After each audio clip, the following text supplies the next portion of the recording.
an almost indiscriminate reader. I do read the academic stuff.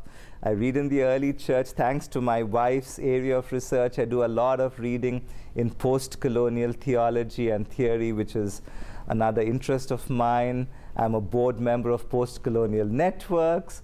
I'm the editor of a series with Palgrave Macmillan called Post-Colonialism and Religions. So I do a lot of reading in my field and beyond. I do things which are out of character. For instance, I'm afraid of tigers. In the sense, I've never really seen a tiger, I've never been in a forest, I've never gone out, but I frighten myself by reading stories of human-eating tigers. Oh. There's a whole genre. Jim Corbett was one of the most famous hunter conservationists of India, and he has these books called Man-Eaters of Kumaon. So I've got into that genre of being frightened, though I'm never going to put myself in a position. I read a lot of books in that area, read a lot of fiction. Plus, thanks to my father, I listen to a lot of Western classical music. At one stage, since my only access to music was listening to my father playing the organ, and he was a specialist in the music of Johann Sebastian Bach, I thought that was Western classical music, till my wife in Germany started looking for names that she didn't recognize, which opened me up to 20th and 21st century classical music and beyond. So I suppose this is one thing I need to add. You haven't asked that yet, but my name is Johann Jayakiran Sebastian. Right. The Johann, interestingly, is not from Bach. Bach is my favorite composer, no doubt about that. But the Basel Mission missionaries who translated the Bible along with the local people into Kannada, my mother tongue, John's Gospel became more true to the Greek. Johann, in my mother tongue, it's Johannana Suvarte, the Gospel according to Johann. When my grandfather, who was one of those who was suggesting names, offered the name John, it was Johann, spelled Johhann. So that's one part of my name. My Indian name, of course, is Jayakiran, and the Sebastian comes directly from Bach. My father was not born a Christian, born a Hindu at a very young age, a tragedy in the family, father, we don't know the details. I never knew my grandfather. He was killed or whatever, and my grandmother took this little boy and fled for refuge to the Basel Mission missionaries, where he was baptized, grew up in the orphanage with just one name, David. When the time came for him to travel, he needed a surname, and he was the boy who had wound the hand-cranked gramophone for the missionaries who were listening to their old 78s at a time when there was no electricity. So whether my father liked it or not, he listened to a lot of classical music as the orphanage boy who helped the missionaries listen to music. And he liked the music of Bach, and when the time came for him to choose a name, as a teenager, young adult, he chose Sebastian. So that's part of who I am. So is it a surprise to you that my favorite composer is Bach? It's almost required. It's almost predestined. Oh, yeah. So, but thanks to my wife, as I said, I've now gone back to medieval music and come deep into the 21st century.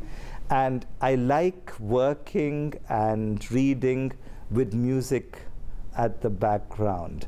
I wrote my dissertation. I do a lot of reading with classical music at the back. So that's I would call that my hobby. I never reached the stature and status and the ability that my father had as an organist. I do play the piano, but you play well.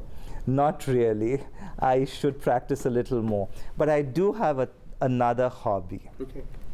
The closest thing that we got to cricket in the United States was baseball. And I was taken in hand by people like Ben Cray, who made it their mission in life not to be patronizing, but to explain to someone like me the mysteries of this game. The Phillies have become part of who I am. He didn't turn you into a Red Sox. He certainly didn't. He respected the Phillies that's thing. what I am. Okay. And Renee and Phil have given me a T-shirt with my favorite player, that's Carlos Ruiz's name at the back. Mrinalini thinks I'm crazy because every day for 162 games I'm interested. And it's not that she doesn't like the game, but she thinks I'm a bit too interested now. But I do follow the Phillies. There are still parts of the game that I haven't puzzled out, but Ben Cray will certainly be coming back to the seminary on many occasions. And I've found something that I like watching. That's great. Football is still quite a mystery. Basketball I knew from India. Ice hockey is, okay, I knew field hockey, but I think I'll stick with baseball now. That's great. That's great. You know, it's interesting, your thing with tigers. No, because, you know, fear, you know, is it the fear aspect that kind of grips you, or? No, it's the fantasy aspect. Okay. Something that I'll never be in. I'm not going to take a gun and go into a jungle. Hopefully, I'm not going to put myself in a situation where I'm walking alone. But the stories of the people of India living with, it was called man-eating, but human-eating tigers, and the vividness with which Jim Corbett describes his great skills in hunting. So I frighten myself by recognizing that I'm not in that position, but when I'm reading, I'm embedded in that.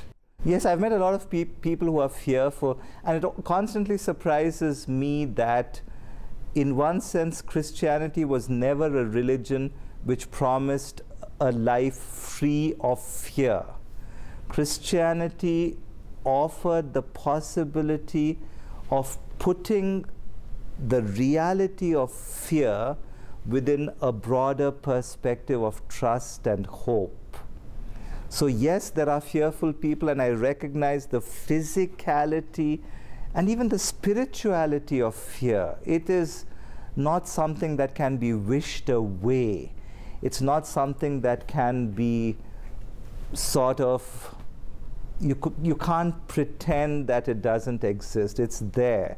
The fear of death, the fear of failing, the fear of unemployment, the fear of being inadequate. These are realities. There's no doubt about it.